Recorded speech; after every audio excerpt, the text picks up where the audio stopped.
Students are off for the summer, which means it's time to organize a year's worth of schoolwork before it gets lost in the shuffle of summer. We're joined by organizational expert and author Jennifer Ford-Berry to talk about how we can start going through all of those things we've accumulated over the school year. You always break it down in some very easy tips, so what's this first tip we're going to be talking about? Okay, the first tip I want to say today to all those parents listening is don't wait until August to go through those backpacks and all of those book bags. Do it by this weekend. That should be your goal.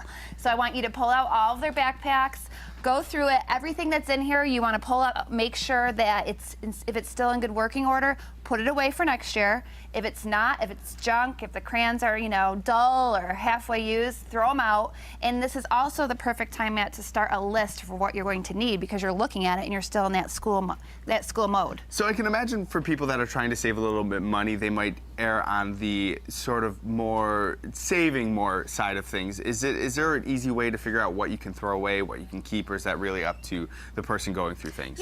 If it's still really usable, why not use it? I mean, even if it means that you're going to buy new school supplies in December, that's okay. Why not save money? I think everybody gets in the mindset in September that they have to run out and get brand new things, all brand new things, and I don't think it has to be that way. Definitely can save some money by using what is still good, like pencils. I mean, you can use them for a long time. But you don't want to get in the habit of having drawers and drawers of old school supplies that you're never going to touch again. No. Okay, so after we've done that, we've gotten sort of an idea on the school stuff. I can imagine the next step is starting to go through the school work. There's a lot of memorabilia, maybe drawings from art class that you might want to save. Yes. But then there's also 574 printouts that you probably don't need. Okay, you don't need the worksheets. Those math worksheets are an automatic toss.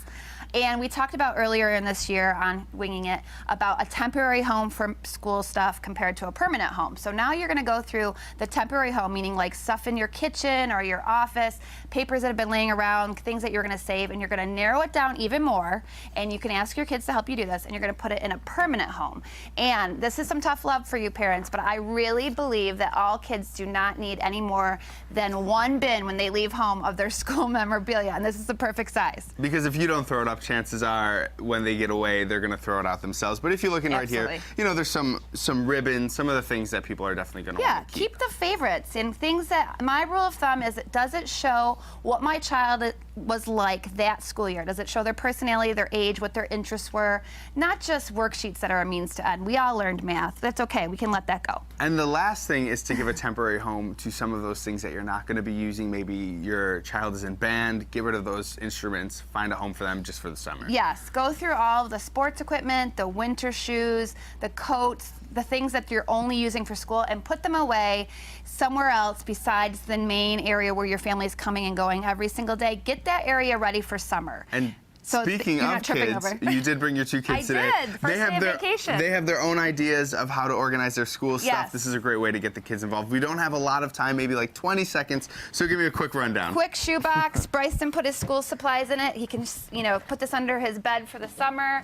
And my daughter took everything that she loved from her locker that she's going to use next year in 7th grade, and she put it in one of these fabric bins, just sets it in her closet for the summer. And now she knows exactly what she's going to use next year, and we know what else she needs when it comes time for school to start. And starting the kids out early organizing is a great way to make sure that you don't have to do everything yourself. For people that want a little bit more information, where can they find your blog? They can find it at jenniferfordberry.com. All right, well, thank you guys for joining us. Well, congratulations on your first big day of summer vacation.